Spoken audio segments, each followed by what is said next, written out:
Mesdames, Messieurs, bonjour. Merci de nous rejoindre et bienvenue dans votre journal à la une de cette édition.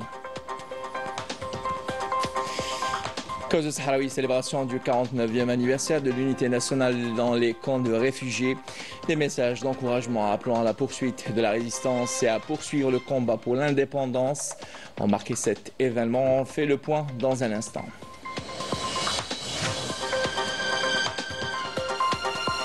Ouvert hier à Bilbao, en Espagne, les travaux du Forum international de la jeunesse pour la solidarité avec le Sahara occidental se poursuivent. Plus de 31 pays participent à ce forum marqué par l'appel incessant à poursuivre la lutte du peuple sahraoui, la poursuite plutôt de la lutte du peuple sahraoui pour sa liberté et son indépendance. Et au Maroc, le trafic et la culture de cannabis est légalisé avec des quantités astronomiques dans ce pays qui inonde la région avec ce poison. Les autorités marocaines ne renoncent pas à ce commerce juteux, encore moins à ces pratiques de la violation des droits de l'homme et le harcèlement des journalistes sahraouis qui est devenu un mode de gouvernance selon un quotidien espagnol.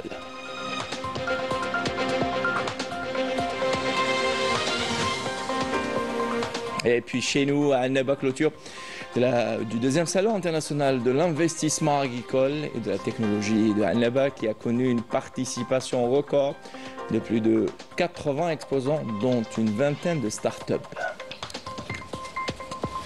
Voilà pour l'essentiel de l'actualité en titre. Merci pour votre attention. Tout d'abord, les 10 membres du Conseil de sécurité des Nations Unies, dont l'Algérie, ont exprimé leur profonde préoccupation face aux attaques violentes contre plusieurs positions de la FINUL au Liban qui ont blessé plusieurs membres du personnel de la FINUL.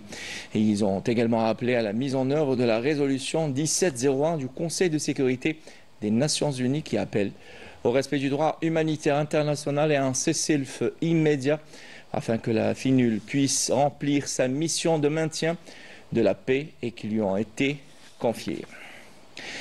Et toujours au Liban, 11 personnes sont tombées en martyrs et d'autres ont été blessées hier dans des bombardements perpétrés par l'aviation et l'artillerie d'occupation sioniste visant les bâtiments résidentiels dans les gouvernorats de Baalbek, Harmel, de Nabatia, du sud et de la Baqa à l'est du Liban. À Tyr, une femme est tombée en martyr des suites de ses blessures subies il y a quelques jours lors d'un bombardement sioniste sur une maison de la ville. Les avions de guerre de l'occupation sioniste ont également frappé les villes de Tibnin et la tour Bint Jubail, Nabatia faisant des victimes à l'est. L'aviation sioniste a lancé 2 bombardements sur la ville de Karak dans la Baqa et les avions de l'agresseur sioniste ont également attaqué la ville de Zararia dans le district de Sidon dans le gouvernorat du Sud et ont également pris pour cible une maison dans la ville de Taïr, Harfa, au sud de Tyr, toujours au Liban.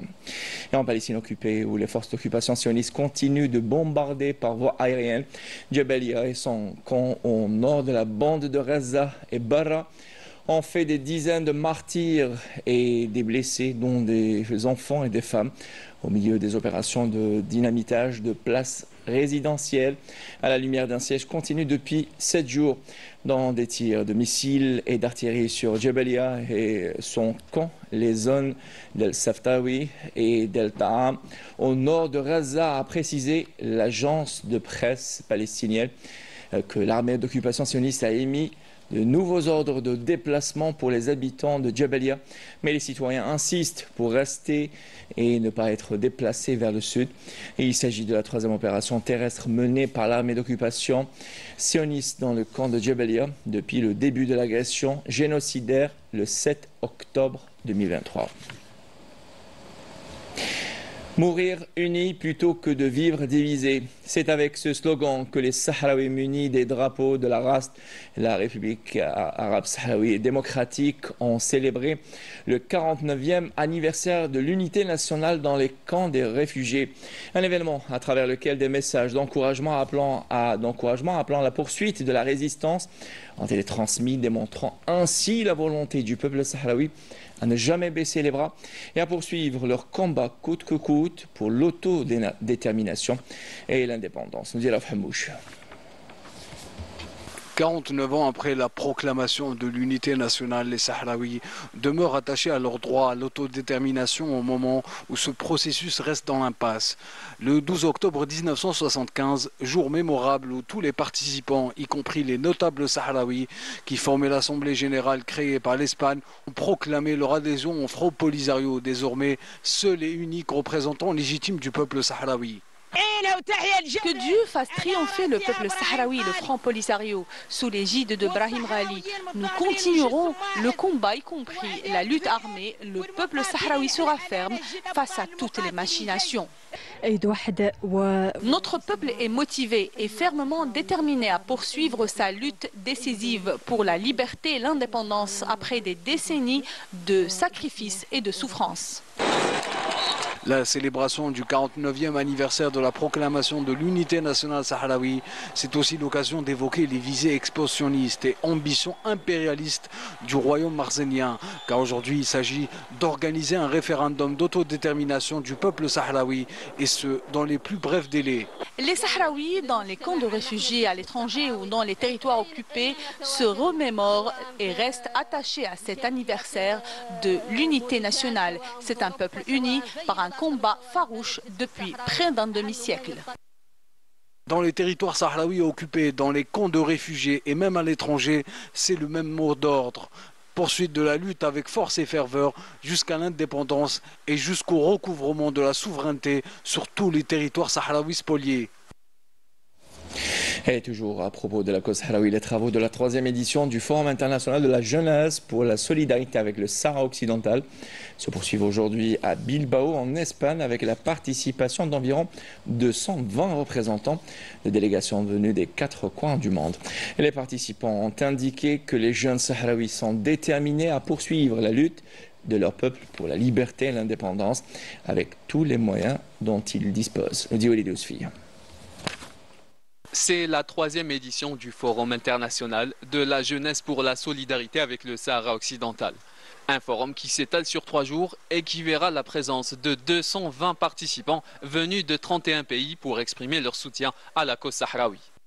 Le peuple basque soutient le peuple sahraoui depuis plusieurs années. Nous essayons de trouver des solutions pacifiques à la lutte du peuple sahraoui pour retrouver sa terre et son peuple, s'appuyant sur la justice. Notre position envers le peuple sahraoui est claire et ferme. Nous sommes contre les violations des droits de l'homme. En tant que peuple ayant enduré un régime totalitaire, nous cherchons toujours la paix et la justice. Nous avons eu l'occasion de visiter les camps de réfugiés sahraouis où nous avons vu de près leurs conditions et leur lutte pour leur cause. Notre présence à ce forum reflète notre attachement à la cause sahraoui tout en renforçant les liens de communication et de coopération entre la jeunesse basque et la jeunesse sahraoui qui lutte pour une cause juste. Sous le slogan « La jeunesse construit des ponts pour un Sahara occidental libre », ce forum est aussi l'occasion pour faire connaître davantage la cause sahraoui sur la scène internationale et mobiliser plus de soutien en faveur du Front Polisario. Notre but principal est de mettre en place un réseau de solidarité avec la cause sahraoui, car c'est une étape importante pour assurer un mouvement de solidarité à travers le monde.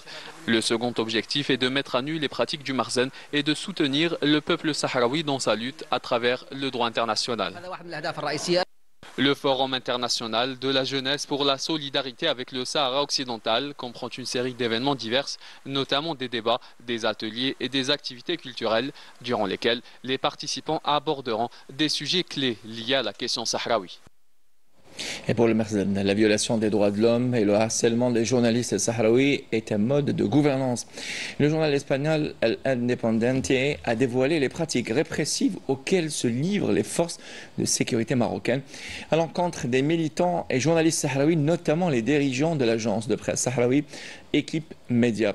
Outre la prison, les professionnels qui tentent d'exercer leur droit à l'information sont victimes d'arrestations et de calomnies, de tortures, de mauvais traitements ou de menaces sur leur environnement familial, selon toujours le quotidien espagnol. Plus de précisions avec Amal Bouarba. Harcelés, persécutés, espionnés en permanence et privés de la liberté de circulation, ce sont autant de pratiques répressives subies par les militants et les journalistes sahraouis dans les territoires occupés du Sahara occidental. C'est le cas notamment des dirigeants de l'agence de presse sahraoui Équipe Média qui sont depuis des années sous le radar des autorités du régime marzénien. Des pratiques mises à nu par le journal espagnol El Independiente qui vient de dénoncer l'intensification ces derniers jours de la campagne de répression à l'encontre de ces journalistes. Dans un article intitulé « Le Maroc étouffe les derniers journalistes sahraouis des territoires occupés du Sahara occidental », le quotidien espagnol indique que Mohamed Meyara, le coordinateur de l'agence, et Ahmed Tanji, son président, ont été arrêtés, fouillés et forcés à quitter la ville au milieu d'insultes et de menaces d'arrestation. Outre la prison, les professionnels qui tentent d'exercer leur droit à l'information sont victimes d'arrestations arbitraires, de calomnies, de tortures, de mauvais traitements ou de menaces sur leur famille. Selon ce média espagnol, exercer le journalisme dans les territoires sahraouis occupés est un véritable acte d'héroïsme, relevant que le blocage médiatique imposé par l'occupation marocaine s'applique également aux journalistes étrangers qui sont expulsés quasi immédiatement dès leur entrée sur le territoire. Il faut dire que pour les autorités marocaines, la violation des droits de l'homme est un mode de gouvernance. Les témoignages se multiplient, illustrant les violations flagrantes des droits humains et de la légalité internationale. وهذا الانتهاك مازال مستمر إلى حد الساعة ولا خالق مؤشرات تشير على أنه لا يتوقف والله أنه مازال مستمر. بهذه المناسبة نطلب من كل الإعلاميين وكل النشطاء الحقوقيين والمهتمين بهذه القضية والمتعاطفين مع الصحراويين يعني يندوا بهذه القضية ويكتبوا فيها. تستمر قوات الاحتلال المغربي في ارتكابها لجرائم حرب ضد الإنسانية في إقليم الصحراء الغربية، حيث سجلت الحديث خلال الفترة الممتدة من فاتح يناير إلى حدود شهر شتنبر ما يلي استهداف بواسطة طائرات مسيرة وقنابل دقيقة مدنيين صحراويين شرق جدار التقسيم العسكري المغربي، حيث أسفرت عن استشهاد 6 مدنيين وإصابة 1 وشملت جرائم ضد الإنسانية حتى المدنيين الصحراويين بالجزء المحتل، حيث خلفت أكثر من 106 ضحايا جريمة تعذيب وانتهاك لأبسط الحقوق وهي الحق في التعبير. Des pratiques dont sont victimes également les Marocains libres qui ne cessent de dénoncer un régime agonisant, à l'image du journaliste Hicham Mansouri, arrêté sur la base de fausses accusations en raison d'un projet d'enquête sur la surveillance électronique au Maroc. Parce que je ne suis pas le seul. Dans le livre, je ne parle pas beaucoup de moi d'ailleurs, je parle plus de mon expérience carcérale, mais ce que j'ai subi, je l'ai subi, si on peut dire, avec tous les collègues de cette association. Les visites, le piratage du site internet.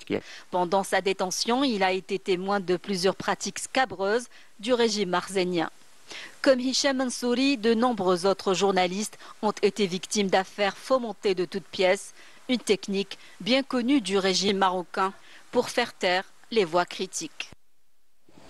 Et au royaume marocain, plaque tournante du trafic de cannabis.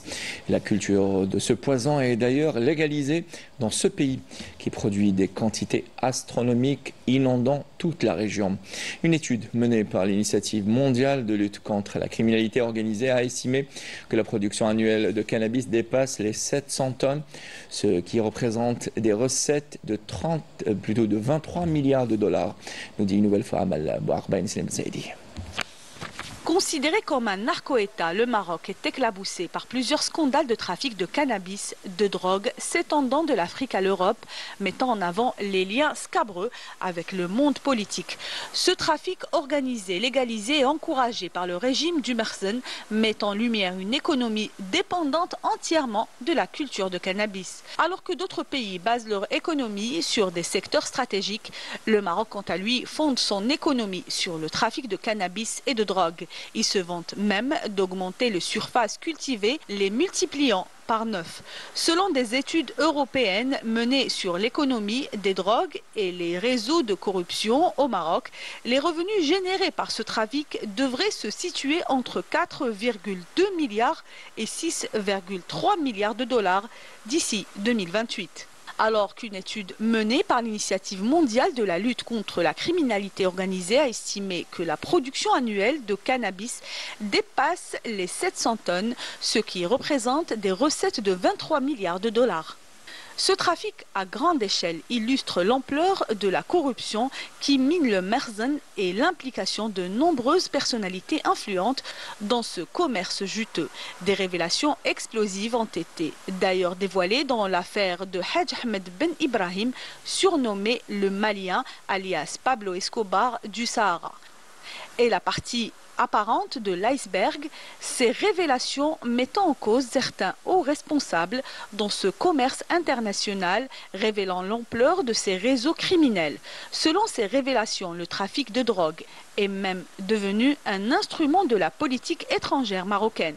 Les fonds illicites servent à corrompre des institutions et des responsables politiques à l'étranger dans le but de rallier des soutiens à la position marocaine, notamment sur la question sahraoui. Ce trafic juteux génère des bénéfices faramineux qui alimentent une caisse noire servant les ambitions expansionnistes et colonialistes du royaume. Et puis retour chez nous pour parler de la deuxième, ou plutôt le deuxième salon international de l'investissement agricole et de la technologie d'Annaba qui a vu la participation record de plus de 80 exposants et la tenue des ateliers d'échange d'expériences et surtout des rencontres B2B, sans oublier la vingtaine de start-up qui a profité de ce salon pour exposer les dernières innovations dans le domaine de l'agriculture algérienne qui se développe progressivement pour positionner aux avant-postes sur le continent africain. Nous dit Ismaël Belkhadien dans ce reportage. Le deuxième salon international de l'investissement agricole et de la technologie d'Annaba s'est clôturé en dépassant les objectifs assignés par les organisateurs. Il y a la participation de 80 exposants, 25 chambres d'agriculture de Wilaya, les ambassadeurs de 10 pays africains. Il y a plus de 10 000 visiteurs. Dans le salon, il y avait des communications très importantes. Il y a aussi des ateliers, même il y a des sessions B2B avec les pays africains, des conventions, des signatures des conventions. Il y a aussi des recommandations à proposer. Et la plus importante proposition, c'est vers la création d'un cluster agricole. La participation de pays étrangers a été l'une des principales satisfactions vu les opportunités offertes par cet espace d'échange professionnel. Nous avons apprécié l'initiative de Agritech Expo. C'est une initiative très louable et très intéressante. Nous pensons que c'est l'endroit approprié pour trouver les bons investisseurs pour le projet que nous envisageons. Et nous envisageons projet de partenariat et d'échange en créant une société au Cameroun mixte entre les Algériens et les Camerounais pour essayer de faire avancer ces trois projets de manière efficiente et rentable pour les deux pays. Ces investissements-là, au début, ils seront à hauteur de $100 000. Ça ne sera que le début. Nous voulons élargir le projet au maximum. Répondre à la demande de nos amis du Cameroun ne fait qu'aller dans le sens du magnifique projet, la zone de libre-échange africaine, à laquelle nous croyons et pour laquelle l'Algérie a un rôle incontournable et très important à jouer. Nous, les chambres de commerce, donc en plus de notre portefeuille client adhérent qui est très important, nous avons aussi la possibilité de ramener avec nous, à nos côtés, les autres associations patronales. Nous ne ménagerons aucun effort pour répondre à la demande de nos amis du Cameroun, comme nous sommes aussi en mesure de répondre à la demande de tous les opérateurs économiques africains qui croient en le projet de la ZDCAF, projet très important pour lequel les pouvoirs publics n'ont ménagé aucun effort, et le président de la République en particulier. Après avoir participé l'année passée lors de la première édition, on a eu l'occasion d'avoir un contact avec un certain nombre d'agriculteurs qui nous a permis de développer la culture de tournesol lors de la campagne précédente, 2022-2023. Ça nous a encouragé de participer une deuxième fois dans la deuxième édition. Cette édition nous a permis aussi de faire des contacts avec plusieurs intervenants internationaux de nos chers voisins des pays limitrophes. C'était l'occasion de remercier plus de 120 agriculteurs qui ont pu réussir le programme national pour le développement des cultures oléagineuses. La réussite de cette deuxième édition, notamment avec les partenariats étrangers, sont un signe encourageant pour le prochain salon. Voilà qui termine cette édition. Tout de suite, les nouvelles du ciel signé Minab. J'aurai le plaisir de vous retrouver ce soir pour l'édition de 19h. Bon appétit si vous êtes à table et à ce soir.